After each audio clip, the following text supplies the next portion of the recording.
Okay, Google, how can I treat jump stains?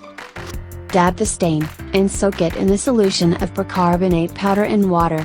Wash normally in the washing machine.